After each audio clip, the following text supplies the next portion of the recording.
Welcome back to Growth is in the Dirt because when life has gotten hard and ugly and mean, that's when I've learned the most.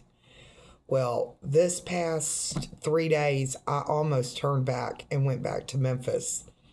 So I get into a little town called Ava, Missouri, and I'll start looking up campsites because I was getting tired. This was Sunday, about 4:30, 5 o'clock, and there was a free campsite that was like 10 miles out of town, and it said it had a bathroom, and so I thought, fantastic.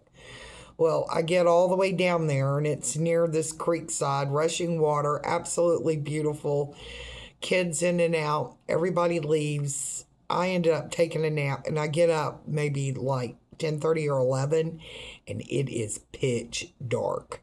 And when you're in primitive campsites, usually the other campsites are like right through the tree line. So if something were to go wrong, you could holler and there'll be plenty of people around. Well, I got to thinking, there's nobody around. And if somebody comes down here, I am fair game.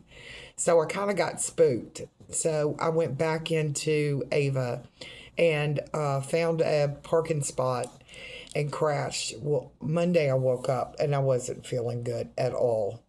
And Tuesday I woke up and was not feeling good at all.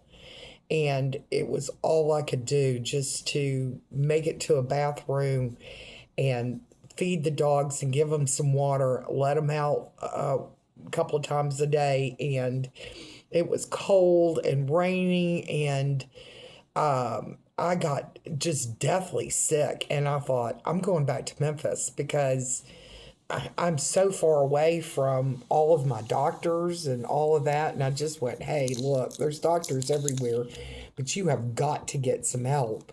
So I pulled up at an animal clinic and I could barely finish a sentence. And I was like, I'm in the white van, I'm outside, I'm traveling, I have got to go get medical attention. Please come get my dogs. And they tapped on the door, and I opened the big side door. And I had the girls leashed up, and I just handed them my credit card and the dogs and gave them my number and their names. And I was like, they could tell. I mean, I said, I can't take care of myself, much less take care of the babies. Please watch them.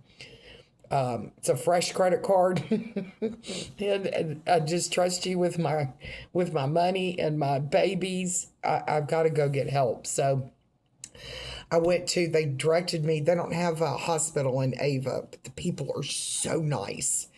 They will forever be etched on my heart. And went into a doctor's office, and they triaged me, and they said, we think you need to go to a hospital and get tests run, and which I did. And they did blood tests and everything came back, but there was a couple of things that were off, and it showed that I was dehydrated and that I caught a stomach bug, and it was really bad. I mean, I had restless leg syndrome, nauseated, like just wanting to go to the bathroom all the time, which is not exactly what you can do when you're in a car house.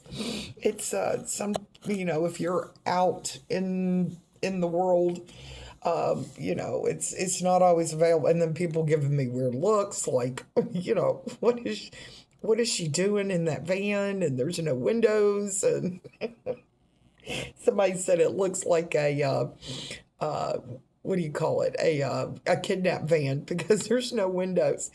And so they gave me IV at the hospital, stomach medicine that they give cancer patients, and the babies are at the vet, and so I know that they're getting food and water and walking and interaction, and I miss them dearly. And I'm at a Super 8 motel, and we're going to head out tomorrow. I need to look up and see where the campsites are, 3, 4 hours away. But boy, I'll tell you what, it got scary, and things went downhill real quick. But as you can tell, I'm feeling great, and I'm back, and I am headed still on my journey. The thing that I really learned is to watch is I'm really good about drinking water, but keep up the fluids and keep up the good foods coming in. I love those little chocolate drinks with all the vitamins in it and stuff. That's a good throwdown. And it probably helped me a lot, but it got scary. So, and also to enjoy the moment, right in the moment. It was just, I got the van straightened out and cleaned up and situated when I got to the hotel, and I just sat and watched the sunset, and it was like, just enjoy the moment because it's been HE double hockey sticks for the past 3 days. So that's what I learned in my growth is in the dirt. And life got hard and mean and ugly, but I made it through and I did the right thing. Reached out for help when I needed it. It was probably a day later than what I should have, but anyway, it's all good, and we'll be headed out and finding a place to spend Shabbos in the weekend somewhere not too far down the road. So anyway, I love you guys. I hope you take care. Bye. And take care of yourself.